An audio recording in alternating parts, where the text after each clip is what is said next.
Okay, welcome back again. So now what we're going to do is we're going to take a look at ALEKS from the perspective of how you start working with it.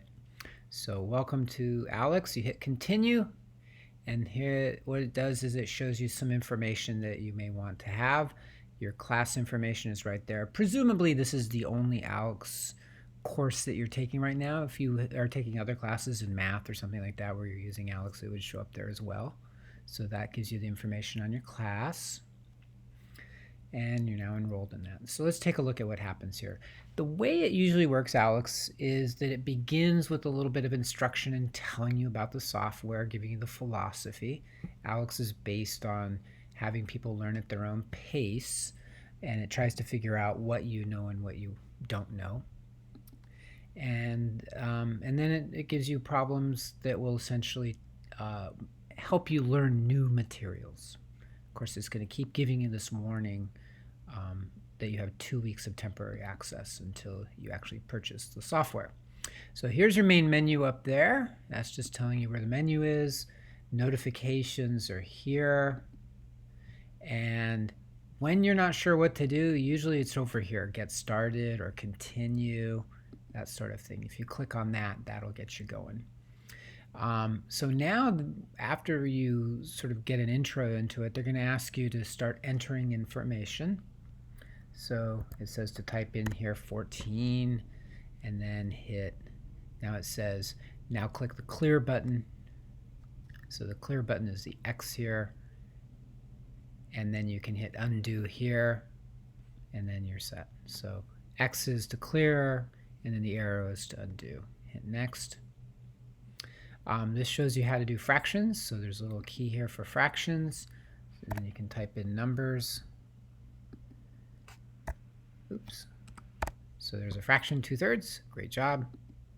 Pretty basic stuff if you've used any kind of online software. Of course, we will be balancing chemical equations here. So it's having you enter in numbers here for balancing. This is a subscript over here. And it says to click on that one and then to type a 2.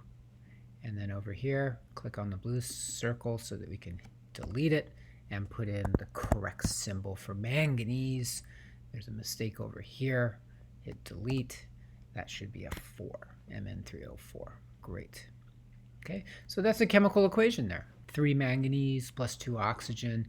It's telling us the manganese is in the solid state. The oxygen is in the gaseous state to form a compound, Mn3O4, which is a solid. Okay, now we can look at data sheets. So over here, when you see this little columns over here, that's where the data is. There's a lot of information over there. So they're saying hit a button for volume formulas. So now you can see there's some formulas for different types of shapes. To return, hit the X. That gets you back to the main menu. And good, that one's done. The next thing to do is to follow the step-by-step instructions for the periodic table. So the little symbol over here is periodic table, and select any cell. So I'm going to select, let's pick one. Let's pick uranium. That's all the way down there. Uranium, element number 92, atomic mass of 238. Hit the X to get rid of it. Hit the X to get rid of the table altogether. I will say one thing about the numbers in here. When you do the ALEKS problems, make sure you use the numbers that ALEKS is providing. So don't use your own periodic table. Don't use your own table of constants. Use the ones that are in ALEKS because it's going to calculate the correct answer from its perspective using the numbers that are available here. So make sure you use that. Here's the calculator. Now, I actually don't like online calculators. I prefer calculators like this one right here, a scientific calculator, but it's your choice. You can use the ALEKS calculator or you can use your own. So it says in here to type in the 1 and then to do division and then to put in a constant. This does have the advantage of being able to find constants. So there's for carbon, we pick the atomic mass, which is 12.0107, and now we're going to multiply that by a number, so times. And then we're going to go to the constants here, and they want us to find Avogadro's number, which is this one right there. Very nice. There's Avogadro's number in scientific notation. Hit the X to get rid of that, and then hit equals to have our number, and then put it in scientific notation. This is a nice little thing here. Puts it into the format of scientific notation. Okay, so that's done. Congratulations, we've gotten through the tools tutorial. Now comes a very important thing, which is called the knowledge check. In fact, this is called the initial knowledge check. This you want to put about 45 minutes into. Quiet time, somewhere where no one's going to disturb you. Have a pen and some paper. Turn off your phone if you can, and you're going to try to do a good job on this knowledge check. Okay? Like I say, about 45 minutes. Have a pen and paper. It's going to put you through some topics here. You may know a lot of them already. Now, when you go through problems here, it's going to give you some introductory problems to see what you know and what you don't know. If you don't know something, be honest about it. Just say, I don't know it. It'll warn you that if you're saying you don't know it, it will assume that you don't know it. But I would be honest with it. Do not try to find the answers to these questions online. You can find them, but it will create more problems for you if you do it that way. Just be honest about what you know, and you can use the calculator here, of course, if you want. So let's start the knowledge check. And I'm only going to do a couple of questions here, and then I'm going to go ahead and end it. But you want to do is a decent job on the knowledge check, meaning be honest about it. You may not know hardly any of this, and that's perfectly fine. So for example, how many protons and neutrons are in an atom of tungsten 182? There's a good chance you don't know how to do that. For this one, what we would do is we would look up tungsten, and right there we would see that it's atomic number 74, which tells us that it has 74 protons. Okay, and then we would say, well, let's figure out the number of neutrons. Well, the number of neutrons and the number of protons together is what's called the atomic mass number, which is written above the symbol at 182. So if you take 182 total mass number and subtract the 74 protons, you get 108 neutrons, and that would be your answer. And you would submit that one. Okay? It's not going to tell you whether you got it right or wrong. It will know whether you got it right or wrong, but I wouldn't worry about it. If you really don't know, just say, hey, I don't know. I do not know. It's going to warn you, but that's fine. Be honest with it.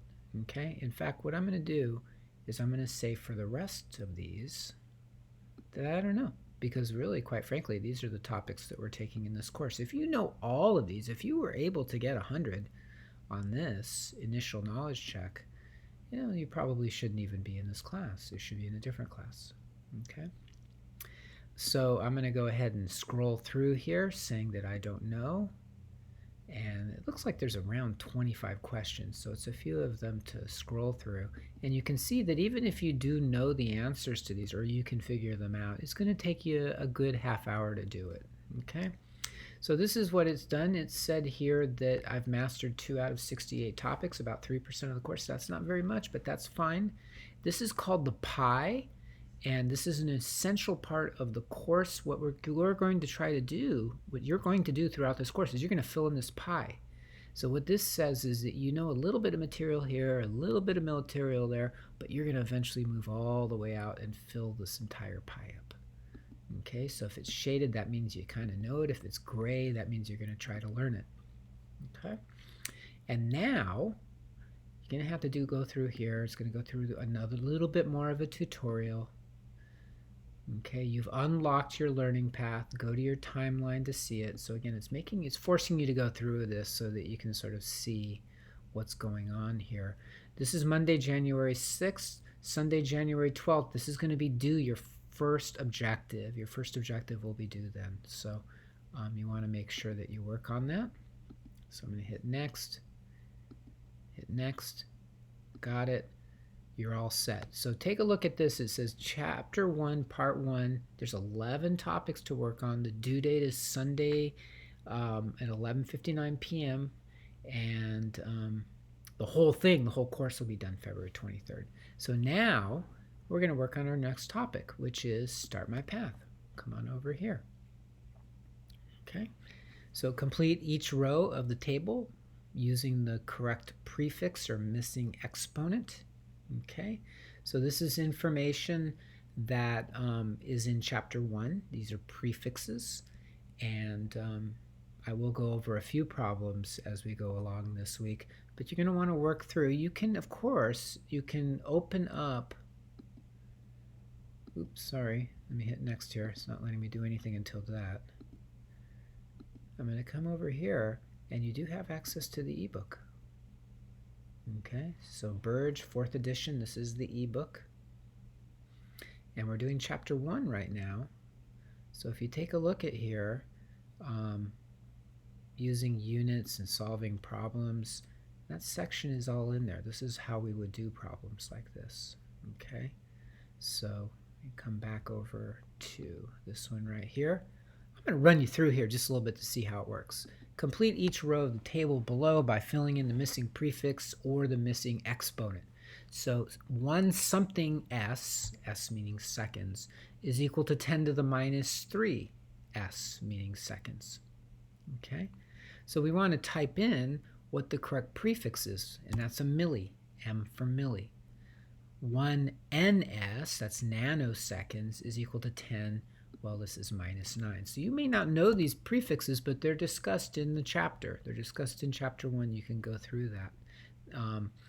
And then over here, 1 capital MS, well, that's 10 to the 6 seconds, mega. And then over here, 10 to the 3, that's K, kilo. Okay, so I'm going to check it. Oops, sorry. I'm going to check it, and it says correct. You got it right. Keep going. Now, here's what can be very difficult about ALEKS. You have to do a lot of problems here. So that was one problem, but now I've got to do it 2 more times. I got to go through the same process 2 more times. So right here, 1 CJ, C is centi, so that's 10 to the minus 2. This is 10 to the minus 6 over here, so that's micro. Micro, there's your symbol for micro. That's the only one you can't use from the standard keyboard. MJ, well, that's milli. Well, milli's 10 to the minus 3. And then 1 something J, 10 to the minus 9, well, that's nano. So that one should be correct. Let's check that one. And it is correct. Okay, I'm going to go on to one more. This is what can be frustrating. If you now get one wrong, it's going to push you back, and you'll have to do 2 correct. In the end, you have to get 3 correct. Okay, 10 to the minus 3 is milli. 10 to the minus 1 is deci. Kilo is 10 to the 3. And mega is 10 to the 6. So I'm going to hit check for that one. And that is correct. So now when I hit next, it's going to say, good job, you're awesome, keep it up, continue my path. We're going to work on the next topic. So you got to get it correct 3 times in a row. It says up here, use the arrow to see other topics that you're allowed to work on. So if I click up here, you can now see there's, if you're allowed to work on it, you'll see it up here. And there are other things up there that are locked. So for example, this one's locked. You can't work on that yet. But if it doesn't have that lock button, you're allowed to work on it. So you do have some flexibility in terms of what you work on. Okay, so I'm going to go ahead and log it. I'm going to stop it right now, but I'm going to point out that I'm going to have another video on the ebook, on the Burge ebook coming up in the next day or so, just so that we can get going on that as well. Okay, good luck, you guys.